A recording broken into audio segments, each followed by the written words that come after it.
Hi there, and welcome to another episode. Today we're talking with Coach Lee Hopkins. Coach Lee helps introspective and ambitious individuals build more fulfilling relationships, both in their personal and professional lives. So today we will be talking all about the power, the magic, the scary, challenging, uncomfortable things surrounding relationship, building deeper connections, finding meaningful connections with people, allowing ourselves to connect with people through our authentic selves, exploring vulnerability, knowing how to establish trust, knowing how to be curious and how to start engaging with people, to connect on a deeper, meaningful level, to have valuable friendships that last for longer, not only in personal romantic relationships, but also with our co-workers and our business partners. This conversation is applicable to all areas of our life. And I'm so excited for you to listen and learn from Coach Lee some great practical insights and great nuggets. So without any further ado, let's do it. Let's go. But before we get into our conversation, I just want to remind you about our Patreon account, Into Your Life podcast. And on Patreon, you get all the gold nuggets that our guest shares. And we've had some amazing gold nuggets. It's a place where Lenka and I will be having conversations.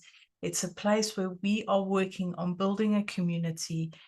And by having you as part of it, will help to make this community a better place. So do find us on Patreon, Into Your Life podcast. But now let's get into the conversation.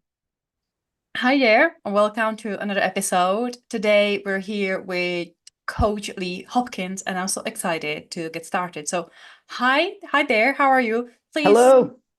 Please tell us and our listeners a bit about yourself, who you are, what you do, and what we may look forward to discussing and learning about in today's conversation. All right. Thank you so much, Lenka. Thank you so much, Natalie, for having me here. My name is Coach Lee Hopkins. I'm a social connections coach, and I help people make more meaningful relationships in their personal and professional life. And the reason why I do this is because I had so much trouble doing it for my entire life. My entire life, I struggled to make meaningful relationships. I struggled when I saw people with friends and I didn't have any, and I didn't know how to create those friendships. I struggled when friends would break up with me, when I would actually find somebody that I'd want to connect with, and I thought that we were close, and they would be like, no. And I would be like, why? I don't understand what I'm doing. I didn't have any skills or any information to help me out. And I know a lot of people are struggling with this, and I want to help them create those meaningful relationships that I was looking for. And we always talk about having some actionable steps. So not just a grandiose pie in the sky. You need to listen more, or you need to be friendlier, or you need to smile. Those things I have done and they weren't effective. There's something a little more in there. So we're going to be talking about some of those things that hope to share a little bit more about what you could do to make more meaningful relationships if you relate to what I'm saying. Oh, I absolutely relate. Definitely. It's interesting. You took me back to my childhood and my teenage years to realize, oh yeah, I did definitely struggle connecting with people, finding right friends, really finding my tribe of people and feeling like I belong in my environment. But also then, connecting and making friends as an adult, which is a different level of challenges. Like one thing is when you're going through puberty and you're going at Hmm. school and one point, it is easier to make friends because you're in certain environments like school a lot more often with people that you tend to make friends, which again Hmm. might be difficult to then maintain and build meaningful relationships, but you can make friendships, I would say, a bit easier. But then being Hmm. an adult, working remotely, running a business, moving to a new city, the level of complexity of how do you really find the right people, open up, build Yeah, relationship. Oh my gosh. Yes, please give us all your absolutely. wisdom. All my wisdom. Well, I thought that, making friends was about finding your tribe. And I took that quite literally. And I think a lot of people may do that too, is in the sense that I moved for about 15 years when I became an adult, like 18 years old. I moved about every 15 months. I just kept moving and moving and moving because I thought, well, if these people don't like me or they're not connected with me, we don't have anything in common, then let me get out of here and let me physically move to a new place. And I just found that that was just absolutely the best skill that I had, but it wasn't a connection with myself. And so as we talk about becoming an adult, we go to these places, we work, and there's nothing to connect us to each other except for the fact that you were hired to do a job and I was hired to do a job, and we're here. And that's it. I don't need to know anything else about you. In fact, I'm not going to tell you anything because coworkers are snakes. And so that's the mentality that we have when making an adult friendship, making adult friendships. So we're constantly thinking, well, we're in the place where we can't make friends because we're only meant to work together. And it's the mentality about that. So that's what I discovered and moving from place to place, finding different jobs, talking to different people. It's the mentality about what I'm looking for in a friendship. And also the one thing that is really, really terrifying to us is being vulnerable. It's opening up. And I don't want the coworkers are all snakes. You can't really trust anybody. Don't show anybody, don't keep everybody guessing. Those kind of mentalities will keep you disconnected from making those meaningful relationships. But also, it's like, who do you trust? It's there for a reason. Who do you trust? And so I went through life discovering those things. I've had so many experiences where I've faced rejection and I thought it was going to be the worst thing. I thought I was just going to crumble into pieces, but it didn't. I didn't die. I mean, I'm still here to tell you about it. It felt like it, absolutely felt like it, but I didn't. And so, just to kind of wrap that thought up, is the reason why I've discovered that we really can't make friends as an adult as we move past being in school where we're sitting next to each other and we have these little experiences that we can relate on, same classes, same kind of issues with people and parents and discovering themselves. And we're all just exploring that together and as 15, 16. But when we become adults, we start to have a lot more experiences and we stop really understanding and connecting on those experiences. And we don't know who to trust. That's so interesting. And I also think that part of the challenge is knowing ourselves and trusting ourselves. Mm. Because one thing is to go out and do the things that other people are telling us or the things we see on social media, to be like, go out to a bar, go out to a gym, go out to an art class. That's the places where you can meet people, go out on a hiking trip or whatever it is. And it's great. Like, again, it allows us to meet people. And I think Mhm. necessarily meeting people is not the biggest challenge. For some, we can open a discussion about the scale of introversion and extroversion and who has it worse and who's what is specific more about different types of people. But I think overall, the challenge for many is not meeting people. Maybe we have way too many options of meeting people. That might be part of the challenge because we have the online world, we have the dating apps, we have the friendship dating apps. We obviously have so many ways of connecting with people to meet people, but then we don't know or we're afraid or we're not taught, because sometimes I think part of it could be that we believe that building friendship should be something natural and automatic and instinctive, and we don't need to be taught that and we don't need to learn that. So we know that we meet someone, that it's easy, we meet someone, we become friends. It's so much more difficult. So how do you start with, okay, we're going out, we're meeting people, but yet we're not really connecting. We're really not getting to a point of like feeling like we can trust, we can open up, we are building something of a value, something that will last, something that really fulfills us. That is a really great point that you brought up, Linka, about us trusting ourselves and having too many options. I don't know what to do or where to go or how to decide this person. I don't know who should be what. And it really does start with ourselves. So one of the things that I had done to connect with people was I did a lot of karaoke. Because I thought it was supposed to be easy and natural and fun. And so I would go out and do karaoke. And I would be on the scene quite often, maybe 4 or 5 times a week. I would be out there and I would say, well, consistency, being around these people, they always clapped for me when I did it. And whether I was good or bad, and I have familiar faces. But what I found is that after the karaoke was over, I did not know those people. After I left the bar, I had no idea what was going on in their life. And they also had no idea what was going on in my life. It was just the scene, karaoke, we're singing, and I don't know anybody authentically. And that was really, really frustrating because I thought it was supposed to be a natural, easy connection and I could open up and share more. But as soon as I did that, the relationship would fall apart. They would look at me like weird, or if they say something about their relationship with their partner, and we don't talk about that here. I don't know you like that. And so I went on the journey to start to create more meaningful relationships. And meaningful for anyone here is what it means to you. Like the definition for meaningful is what it means for you. And meaningful for me is that I can talk to someone and they will understand how I feel about my experiences.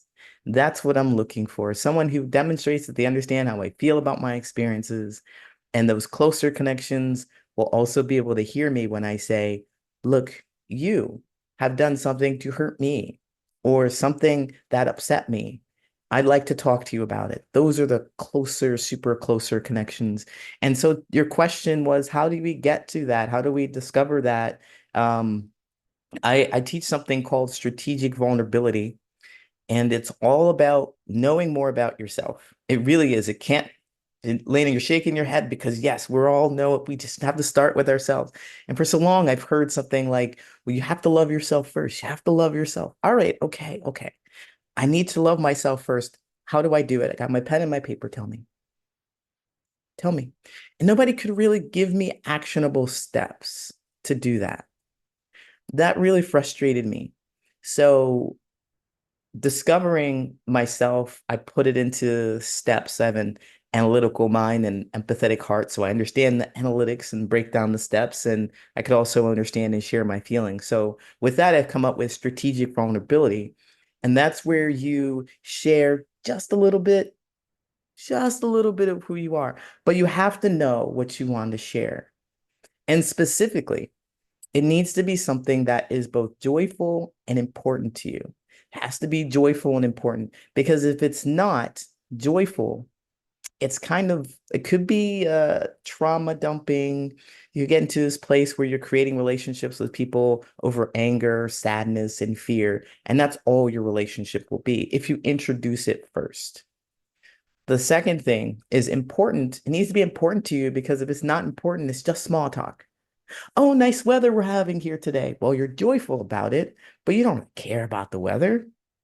You want to be able to share something that's interesting to you as well. So you share something joyful and important.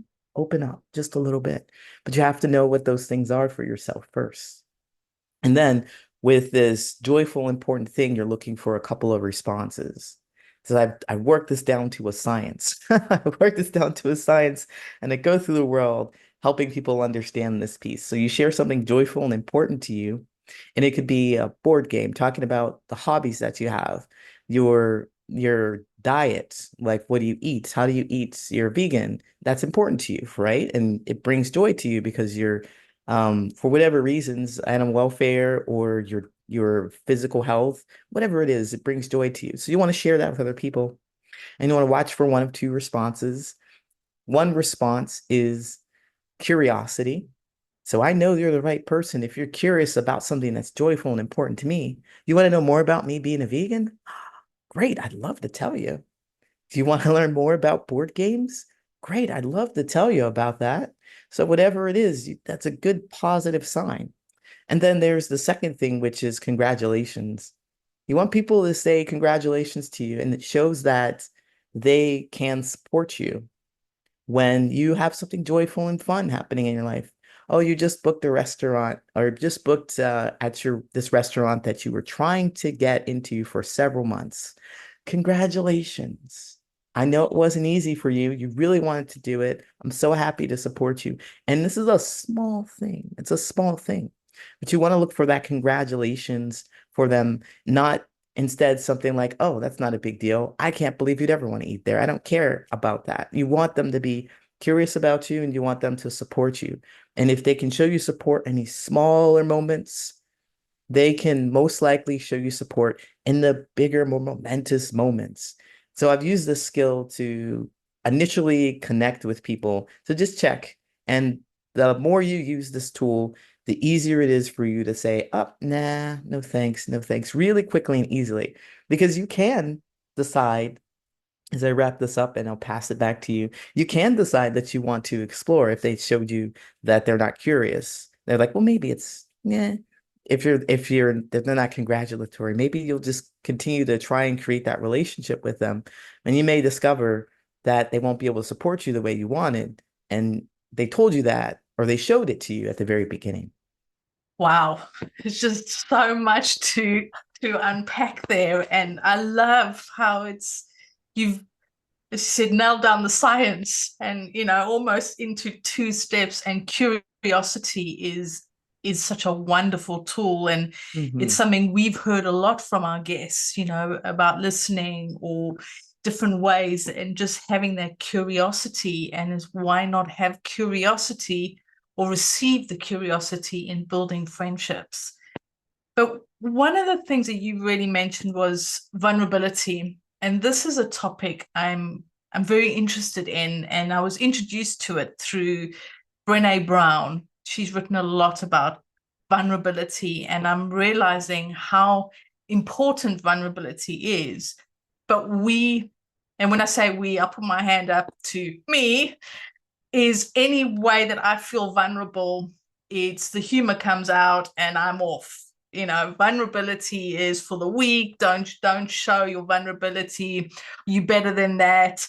Don't be such a weedy. Don't be such a scared. All these things that we sort of grow up with, these ideas. And of course, when we are vulnerable, when you get mocked, when you get judged, when it gets thrown back in your face through a comment or through a lack of interest or just through mocking, can really make you feel vulnerable when you are learning to be vulnerable, if that makes sense. So I love how you've really spoken about the vulnerability, and reading Brené Brown's books about vulnerability has really opened my eyes to it and got me to understand that actually vulnerability is a strength. It's not a weakness. And I love that you've brought it in, and it's, yes, let's be vulnerable, because through vulnerability, we can create that friendships, as you said, is when you're talking about a board game and you might be sharing your love of board games, is that person going to be curious at it, or is like, what? Are you an idiot? Who the hell plays board games? Are you so old-fashioned? Come on. So yes, then we can take it as an attack on us because we love board games, or it's like, loser, you don't like board games, you don't know what you're missing. But you still have that moment of vulnerability by sharing your love of board games, whatever it is. It could be board games, vegans, could be you're a cat lover or dog lover, or you like the seaside, or you like forest, it could be anything. It could be that you love pizzas or whatever it is. And through sharing and being vulnerable, you're using a strength, not a weakness. And I love how you really brought that in and shared that. And let's all go out and be a little bit vulnerable when we're meeting new people. We don't have to be so vulnerable that we put ourselves in danger. But if somebody doesn't understand, is not a personal attack, is they don't understand. It's on them. It's not on us. So I can say to one person, I love board games. They might not get it, but who's to say the next person doesn't say, cool, let's meet up Friday night and let's have a game of, I don't know, Monopoly, because it's the only one I can think of right now. But yeah, I love how you brought vulnerability in, because I really think that it's a strength. And for anybody who wants to learn a bit more about vulnerability, read Brene Brown's books. And I'm sure there's many other authors there who do discuss it, but that's the one I've read and it really made sense. So thank you for sharing that and bringing in the vulnerability and and your scientific steps of curiosity and congratulations. You make it sound so simple and easy. But I know it's not. It's a skill and it's learning. But simple tools are usually really effective tools. That is so true. And it is simple because it's hard to do. Like simple doesn't mean easy. I think Mel Robbins said that. It's simple, but it's not easy. And so it is a struggle to open up. It is all the things that you had mentioned. Oh, you're too sensitive. You can't let anybody see you. All of that stuff, all of the ideas that people have implanted, the voices are implanted in you, and it's not so easy to just open up because as soon as you start to, you hear all that, and you really have to fight it before you can even start to open up, before you can even be vulnerable. So I do make it simple and it is powerful, but it's you who is doing the work and the emotional turmoil that may come of being rejected. And I'll show you a super quick story about my rejection. One of the biggest things, one of the biggest uh, decisions that I had to make was, I mean, in deciding whether or not to be vulnerable or be vulnerable. And so there was a point where I was an adult, so maybe 8 years ago or so, I was in therapy and I was learning more about my emotions and positive intentions. And I knew I wanted to make friends. So I had this positive intention that I'm going to go out to a place and I'm going to meet a new person. So I ended up going to a comedy club. I said I was going to make a new friend. And sure enough, I go to the comedy club, we have a little break and I meet somebody and I start talking to them and we have a pretty good conversation. Now, I'm going to preface this with saying that I'm a transgendered man, transgendered from female to male. And I thought that vulnerability meant that deep connection. Like I have to tell them something that's really, really important about me. And I thought that being transgendered was one of the things I need to tell them. So I have a conversation with him and I wanted to be strategic in my vulnerability again. So I said, I don't want to just say it surprise. That would be way too much.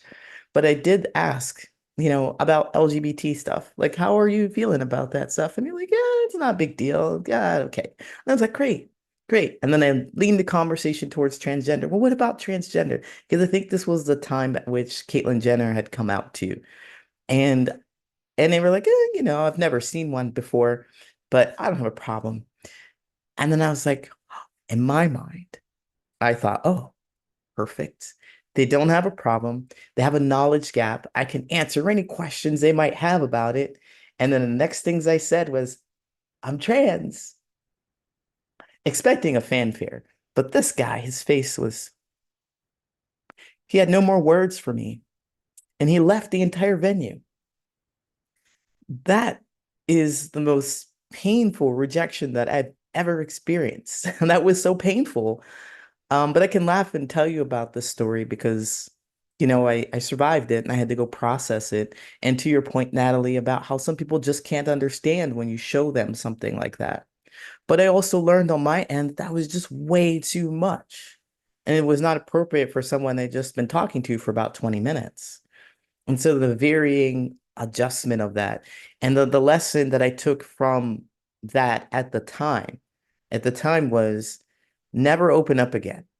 Nobody ever needs to know about you being transgendered because it's not safe. People are going to reject you.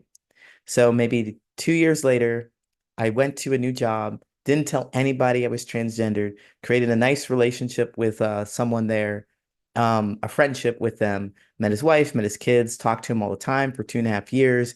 And then the pandemic hit and I was lonely and I wanted to start dating again. And I got on the apps and I kept getting rejected. And I was telling my friend about my rejection, but they were like, girls are sometimes whatever. But I knew why I was getting rejected. And I felt lonely in that moment because they didn't know the real reason. I'm not bad looking. I have a great personality and I'm fun, but there's something else that they don't know about. And so I thought, oh, I messed up here by closing myself up completely to this possibility that they would accept me for being myself. I created a relationship in which I'm alone. And so I ended up telling them about the transgendered piece, and they were so shocked about it that our relationship fell apart anyway. So between the two of doing it too soon, hello everybody, that's a little too soon, and never or deciding not to tell them until your back is up against the wall, there's that middle piece where you kind of gauge because vulnerability is absolutely important. They're just going to feel alone. Thank you so much for sharing that. And it's really interesting how you, like you said, within 20 minutes, blah, as you said, and then leaving it over 2 years and having built a relationship. So what I'm hearing and what I've sort of getting from it, and do correct me if I'm wrong, but it's also it's can feel like that lack of trust. So you haven't trusted your friend to accept you for who you are, and when you have told them, this person is like, you don't trust me, so the trust is broken. So there's that trust on both sides that gets broken. And when trust is broken, and this is a lot in my journey, is trust is an issue. And trust is, when it's broken, how do you fix it from there? And then it's like, okay, I'm walking out of here because you didn't trust me enough with your story, so you don't value me enough to have shared it. And you're on your side, it's like I didn't trust you enough to be vulnerable. Wow, hang on. Hopefully I'm getting there somewhere. But the thing is, it also then comes down to trust, doesn't it? And the finding that place in between. So not the 20 minutes, because even telling somebody you're vegan within 20 minutes can freak them out. So it's not necessarily that you trans, it can just be that news is too much for whatever reason. But then also waiting 2 years is, where have you built that trust in that relationship? How have you given or allowed that other person to have that trust in you? Does that make sense? Is that something that you've realized on your experience? Yes, absolutely. And I'm so glad that you pulled that out of the conversation or the story. The trust wasn't there. I didn't believe that the 2-year relationship, I didn't believe that they would accept me for who I am, who I was. And as soon as I showed them, they were pretty surprised. They're like, well, who are you? Who are you? And I don't know you. And you didn't want to share who you are with me. I don't, I don't want to. What else are you hiding? Essentially, I don't trust you. And that makes perfect sense as I've done that too. I've felt that with people like, oh, what makes you think that I don't believe in you? And so I'd like to put a definition on trust because it can mean anything to different people. But for me and where I come from, my space and where I'm coming from with it, I believe that trust is that you believe that they have your best interest in mind. And so I believe that if I told him about being trans, they didn't have my best interest in mind. And it didn't necessarily have to do with the fact that it was that person, but it was that experience about 20 minutes and 20 minutes in the conversation. Oh, I'm going to lose this thing. I don't trust that you will sit down and talk to me and make things okay for me if I tell you. So I'd rather just hold on and see what I can get from here.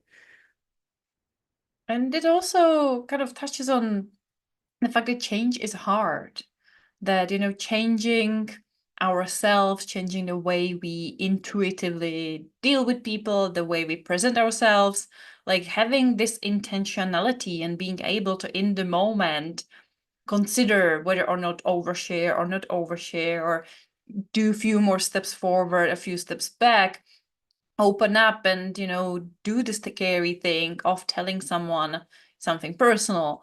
Like, this is difficult because it means that we need to change the way we've been acting and behaving and showing up until now, because if it's not been working until now, that something has to change. But we by nature are very resilient to change. We don't want to change. We don't like change. So how do you then work with people, or what will you suggest to people where people like, I know I need to change. I know I want to do this. I'm really committed. And yet when it comes to the real situation, they still go by the default. They still fall into the patterns that they have been through so many times, because implementing and changing in real time or in action, it's quite difficult. Oh yeah, it's absolutely difficult to do. We don't like to change. We like to settle in that nice routine and just hope things will be different. But that's a really great question to ask about making change. The awareness is the first step. Of course, noticing that I've been here before in this kind of relationship or this kind of connection, or I've done this thing where I've hidden myself and it didn't get the results that I wanted. Just knowing that right there. And of course, there's going to be a lot of emotional energy, however you want to describe it. Energy, I'd say that keeps you from doing something different. Because although I know I don't want this, it is comfortable, and I'm more afraid of the unknown than I am of what's going to happen now. I'm terrified. I'm scared. But for me, it got to this point where I've been at that space describing where I know I need to do something different, but I'm scared to do the new thing. Just noticing that many, many times, I'm scared, I'm scared, I'm scared. But you know what's going to happen. Hopefully, curiosity will come and take over. And it'd say, I already know what's going to happen on this side. You're afraid of something that's happening on this side. But what if? It's absolutely amazing. What if it's stunning? What if it could be something more? Because you already know what you have. And if you decide that you want something different, then you have to go for that. And fear just becomes a bit more of curiosity. And you go in that direction. So I help my clients understand more of that dynamic right there. Imagining instead of the thing that could go wrong, let's imagine the thing that could go right. Let's imagine what you're going to get out of this, the benefit. There's gratitude that goes along with it. And I definitely understand that, it's so hard to actually say the thing in real time. As I said, I used to go to therapy and it was group therapy. And one of the skills that were to understand more about our feelings and then share those clearly and concisely with other people. And sometimes we do a role play, and we do a role play, and I will never forget this. I had one with my supervisor who was just frustrating me. And I was telling the group, the supervisor frustrates me. I want to do something about it. I just don't know how not to react to him. And so I said, what's your role play? A person that I've known for many, many years, or a couple of years in the group therapy with me, they were the supervisor and I was myself. So I've known them for a couple of years. I'm in a safe environment, and the therapist says, say these words. And as soon as they said action, let's go, I didn't hear anything that she said, the therapist said. I just said what I wanted to say because I felt in the moment, and I was in a safe environment. I was with people that I knew, reenacting an experience that I had before. And so if you're in an experience where you're being rejected, where you're feeling it's unsafe to share, and you want to make that change yourself, you're up against a lot. You're up against a lot. And it's okay to recognize that. Give yourself a bit of compassion with it. So just understanding those pieces, if you're curious about what could be, and if you give yourself grace and compassion for not doing it the very first time, it's okay. You will get better. One thing that and this could just be me, so I'm very much, this is what I've noticed, and I could be totally wrong. It could be very different. But one of the things that I have noticed is it does seem to be harder now to make friendships than it was 20, 30 years ago. And I've always struggled to make friends most of my life. And I remember as a child and as a teenager, my mother always saying to me, when you're an adult, you will find it easier to make friends. I did, your granny did, your auntie did, they did. And when I spoke to adults at that time, they said, yes, it's much easier as an adult to make friends. I was like, okay, bring it on. Let me be an adult, start making friends. And I saw that within the adult community, that there were a lot of friendships seem to be made. But yet, I'm now an adult. I've been an adult for more years than I care to admit to right now. And it has been harder. And I'm noticing as I'm getting older, it seems to be harder to make friends, especially over the last 4 or 5 years when we've had this whole shutdown of the world, the segregation of people, the isolation, the loneliness, the distrust has come out because relationships have been broken. And also one thing that I'm noticing is conflict or different opinions within friendships can break the friendship or break the relationship, whether it's a friendship or a relationship or a colleague type, just relationships as a whole. It's almost become in a way that you've got to be careful with your opinions or what you're saying, because there's these ideas that you either or. But why can't you be green and I'll be purple and we get on fine because we both like pink in the middle, or we both like blue in the middle? Why can't I like meat and you be a vegetarian? Why can't we be friends? Why can't we talk? Because I'm not a bad person because I eat meat. And there's a variety of reasons why I might eat meat. You're not a bad person because you're vegetarian. I like pineapple on my pizza. That doesn't make me a bad person. I think most people will disagree with that one, but hey, I'm going to fight for pineapple on pizza. But the thing is, why can't we have different opinions or different ideas? And I know that, we can even, you can go down the political line, which I'm not even, but that can also have an impact. And it's why can't friendships and relationships be built in spite of the different opinions or in spite of the different ideas? Because there's always going to be a commonality somewhere in it. And through different ideas or different opinions can build a friendship stronger, because you have come from different outlooks. And it's something that I've noticed. Of course, then conflict comes in, and then it's very much, well, then I'll keep quiet. But how can you build a relationship when you're not being yourself or speaking your truth or just being who you are and feel that you've got to fit in?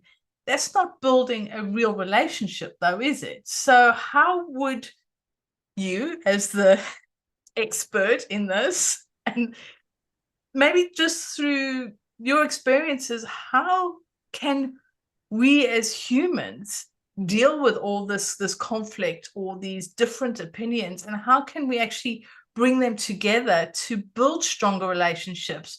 Because I do remember, younger, when I did have friends in there, you did have those conflicts and different ideas, and you just built on them. Whereas now it's like, ooh, you like pineapple? Hell no, sorry, don't.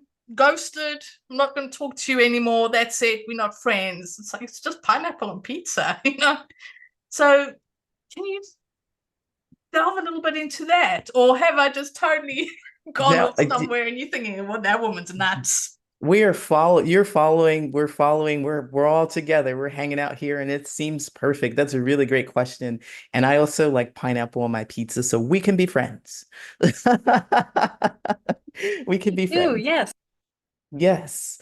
So we're at, but yeah, I think it really comes down to a couple of things, which is the sense of self. Like there's so much of what we do that is tied into what other people think. It's how they're reacting is how I'm going to react. oh, meat is murder, so I'm going to have a strong stance upon meat and meat eaters, and I'm going to fight you. And even though it's not directly related to the industry or anything, I'm going to pick a fight with you and destroy our relationship because blah, blah, blah. That where is that sent? Is your whole identity tied to you being a vegan? What's going on with you as a person, if that is the case, is that you struggle so much to allow someone to believe something that is different from you? The key thing here I've discovered is that you can't do anything about controlling other people's beliefs. I can't do anything about it. I can't do anything about changing your mind. If I were to have some kind of demonstration or say some words that got you to change your mind, it was actually you that had changed your mind. Natalie, it was you. It was Lenka, it was you that changed your mind. You made that decision. As soon as we as individuals release that idea that we are in control of other people, and start focusing on ourselves, like, oh, why am I so angry about pineapple on pizza? Maybe I've just heard that it's the bad thing to do. That's why I'm so upset about it. And I want to be accepted by this group that says it's so bad. So I'm going to fight really hard for it. No, relax. You don't have to fight for anything. You don't have to fight for anybody. You just go around the world enjoying your life. Do the things that are joyful and exciting to you and add some curiosity to that. And that's how we can build that bridge to the connection. Like, I'm a meat eater. I eat meat. It's not a big deal for me, not as big as it would be for somebody else. But if someone else talked to me about it and they said, hey, I don't eat it and I don't want it anywhere near me, I understand that. That's fine. It doesn't impact me in my life. It doesn't impact me in my life. And we can still connect. We can still connect. We may not be as close, but at the very least, I'm not trying to fight you to change you to be somebody that you're not. I'm too busy figuring out myself. And so that's the attitude that I've found that I need to create more meaningful relationships. And this is why other people don't create them, is because they're so focused on changing other people. But if you focus on yourself and you say, these are the things that I want, these are the things that I need, these are my desires, my hopes, my wishes, I'm just putting them out there. I'm letting you know this is the vulnerability piece. Little show me a little bit of who I am, and watch how other people respond. And the people who respond favorably are going to look at you and be drawn to you. Those are the people that you want to connect with. It just seems like everybody is looking at you unfavorably just right now. Just right now. Because what I've discovered is that the more you talk about what's real, true, and important to you, and I think this is why when you got older, you stop caring about what other people think. You realize it's not useful to just consider, oh, they didn't ask me to the dance. They didn't know, I'm not sure who to ask for Sadie Hawkins dance or whatnot. I just don't know what to do. What are other people doing? As soon as you stop feeling that and focusing more on you as you get older, you will discover that you'll have more genuine people who are really willing to talk about what's real, true, and important. They're going to reveal themselves to you, and they'll allow you to reveal yourself to them. And then you can connect. They're more willing to do it because they've been through the rejection, they've been through the pain, and they're like, well, I have more years behind me than I do ahead of me. So I'm going to do something different. And then you start connecting with real people. You start connecting with, when I say real, it's people who want to talk about those things that are interesting and exciting to them, and are not dedicated to changing you if you don't like those things that are interesting and exciting to them. They feel differently about it. They'd rather do something more. And that's where I am, and that's what I talk about in teaching people. And that's why I stress the strategic vulnerability, because we have so many people in their lives right now. And I imagine it's like opening a light, just a little bit of light, shine. Did you see it? Shine. Did you see it? And then those people who are really attracted to it will like it. And those people who are appalled by it or don't fit what you want, specifically, it's about you. If they don't meet your needs, your wants, and your desires, then you feel free to dismiss them. And I say it crudely and bluntly like that, but you may dismiss them so that they can find the people that they want to argue with. You don't have time for that. I don't have time for that. So that's my thoughts. And I think you're touching on something very interesting here with, again, going back to what do I want, what do I stand for? I can only control really myself, my thoughts, my feelings, my beliefs, and I have to choose to accept and acknowledge yours. But as you were talking, my mind was like, but there's so many people who would rather put themselves aside, and they would put their own needs aside just to please other people, just so desperately hanging on to doing anything and everything they can think of for other people, in the fear of, well, what if I show my true self? What if I set boundaries? What if I say my truth?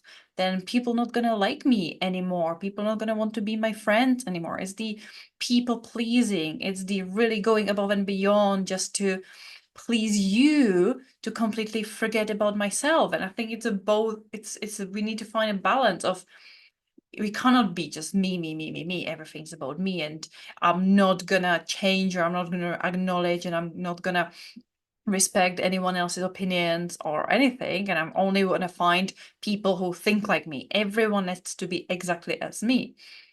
But at the same time, it's dangerous to be like, oh, I'm going to be flexible and I'm going to be open. I'm going to allow other people to just, speak their truth and shine their light and do everything they need for themselves. How do we build like healthy boundaries? How do we find a sweet spot between being strong and solid and confident in ourselves, not being rude, not being mean, not really pushing anyone away unnecessarily, and yet not getting into the people pleasing? Yeah, Lenka, you just hit me right here. I used to people please so much and so often. Please don't hurt me. Please don't see me as a bad person. Please love me and care for me. If I just do everything I can possibly do for you, I will give up myself. And I've done that for many years. And what I'd end up doing was getting burnt out and getting angry because they didn't see that I needed help, or they didn't see that I was burnt out, expecting them to hold my boundaries for me.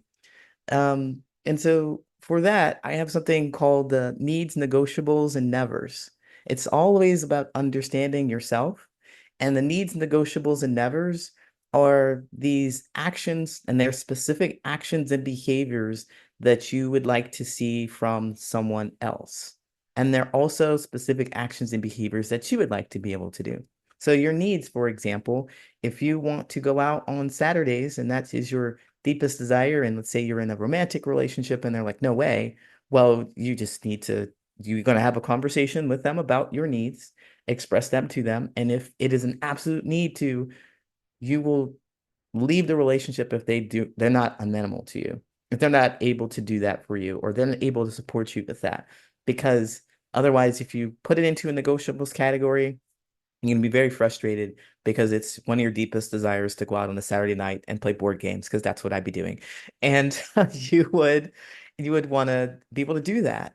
And you'll fight yourself, or you'll fight yourself and you'll fight them. So knowing your needs, negotiables, and nevers, the specific actions and behaviors that you need from yourself and that you also need from your partner or your friend, whoever it is. A lot of people love to put it in a negotiables category. I could kind of, sort of, maybe. When I was dating a person, this is like, I was in my early 30s, so maybe 10 years ago. Um, I was dating this person and I thought I had enough life experience and enough bad relationships to know that, all right, boundaries. So I was working this job but I was up at 5:30 in the morning, and then I would get home around 5:30. And I was dating a new person, and I told them, look, I know you're excited to hang out with me after work, but I just want some time to myself. So let me give me an hour, and then you can come over. So around 6:30, you can come over, and I just need to decompress. And they were like, why? Well, I just need to decompress. And they're like, oh, okay, okay. So tell me why. The very next day, they were waiting for me when I got home.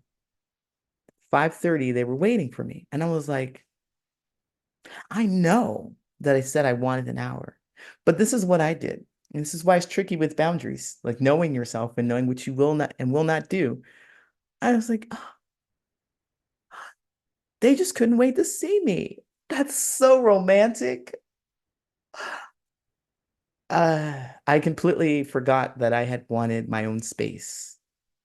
I completely forgot. I was absolutely scared too to tell them that go home. I want my own space. I told you that you're not respecting my boundary. I didn't see it as a boundary violation at that time. I thought, well, man, I'm just so irresistible that they just have to see me. And so it's really important to be able to like figure out what you want first. And then you have to be able to tell that to people in a clear, concise, and kind manner. It's not, oh, you didn't listen to me, get out of my face. It's, well, I would like to have space and I'm requesting that you go home and not do this again. Here are some consequences that might happen because it's really important to me. I don't need to justify to you more than once. It's really important to me. It's not absolutely unreasonable. So if I had set a boundary like that before, then my relationship would have been different, probably wouldn't have existed. But a little more insight into that relationship specifically is that they continue to push my boundaries and roll over me all the time. I continue to roll over and take blame for things and always get things wrong.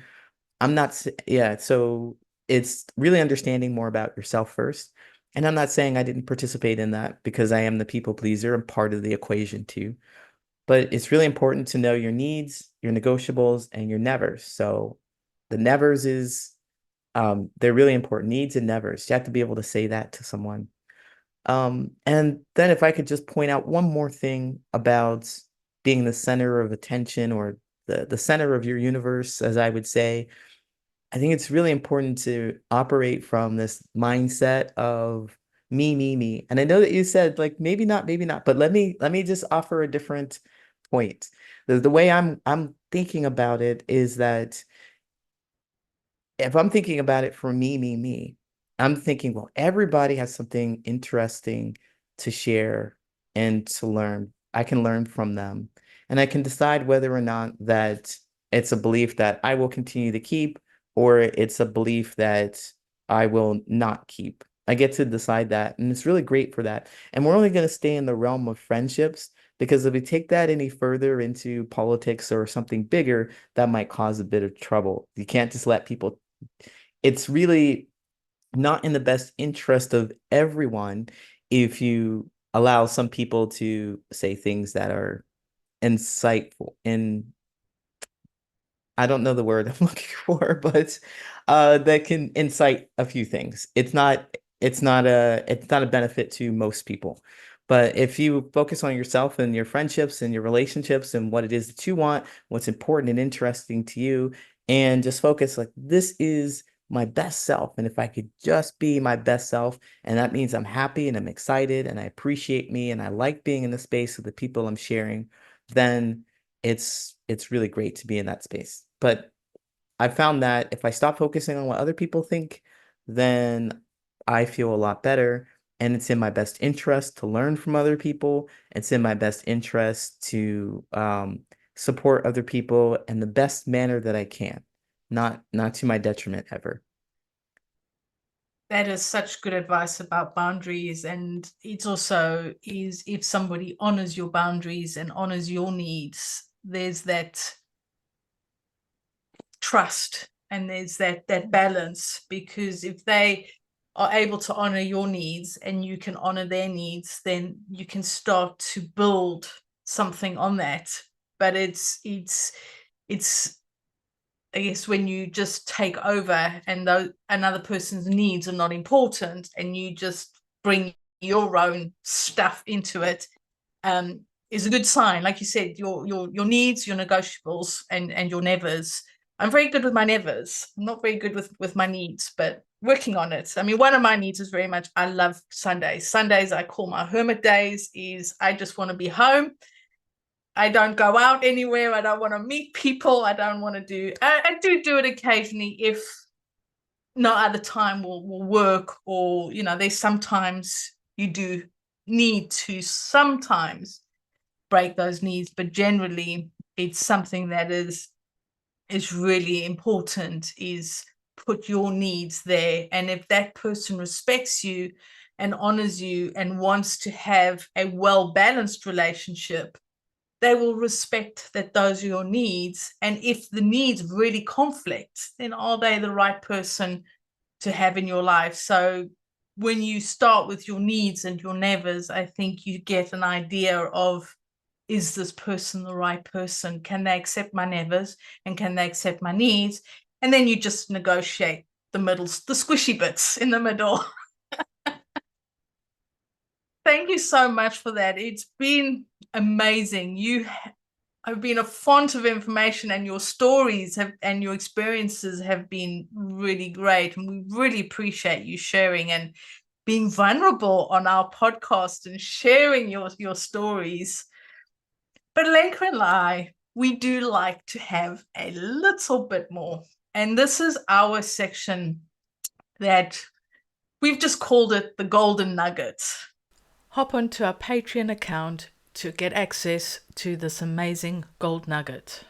Thank you so much. We really appreciate you sharing your time with us, sharing your energy. Now, if somebody who's been listening to this thinks, man, I got to speak to this guy, I've got to get into his space, how can they connect with you? How can they find you? All right.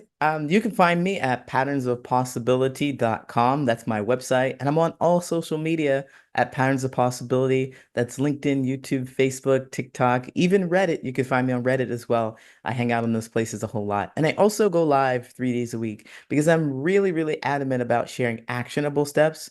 So you can find me live on LinkedIn, YouTube, Facebook, and TikTok 3 days a week. And I use this board back here. You can't see it on the audio, but I use this whiteboard to not only talk, but I also draw the concepts out so you can get a better understanding of what I'm talking about here. It just makes it a lot easier to absorb. And I also have a podcast as well. It's called the Patterns of Possibility Podcast. If you like the sound of my voice, I do a solo thing and I just talk a whole lot. I give you actionable steps to create meaningful relationships. That's really what I'm all about. And I never stop creating. I just want to help as many people as I can, because as many people understand that they are the center of their universe, they won't try to get into mine. So it works out for all of us.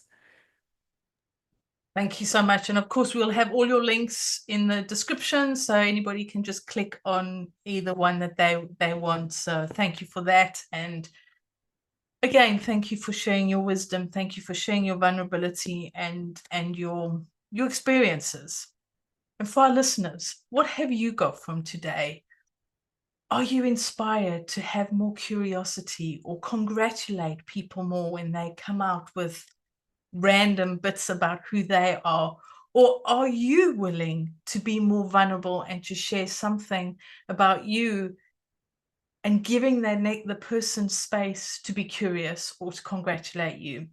We'd love to know your thoughts on building friendships and building relationships, whether they're friendships, personal relationships, work colleagues, whoever it is what has been your experience and what have you got from today's conversation around building relationships?